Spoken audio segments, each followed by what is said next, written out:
पुणे लोकसभा मतदारसंघातून भाजपकडून गिरीश बापट आज आपला उमेदवारी अर्ज दाखल करणार आहेत।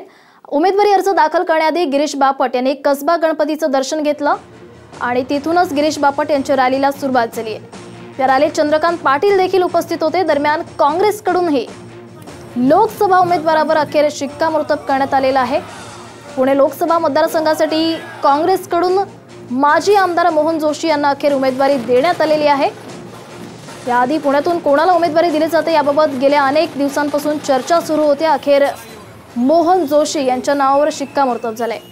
पुणे लोकसभेसाठी काँग्रेसचा उमेदवार ठरत नसल्याचा पेच गेल्या काही दिवसांपासून निर्माण झाला होता आणि यापूर्वी अरविंद शिंदे आणि काँग्रेसमध्ये नुकताच प्रवेश केलेले प्रवीण गायकवाड यांच्याही नावाची चर्चा होती।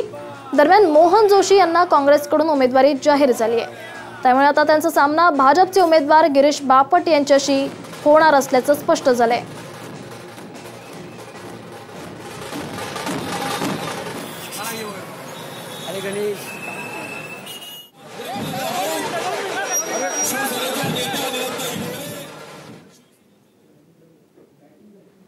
गिरीश बापट यांनी आपला उमेदवारी अर्ज आज दाखल केलेला आहे आणि या पार्श्वभूमीवर एक मोठं शक्ती प्रदर्शन या ठिकाणी करण्यात आलेलं आहे। दृश्य आपण या ठिकाणी पाहत आहोत।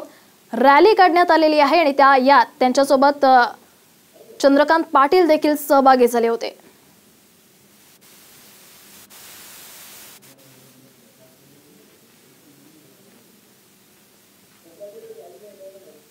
सध्याचे दृश्य आपण पाहत आहोत। या ठिकाणी पुण्यातून आज उमेदवारी अर्ज भरण्याचा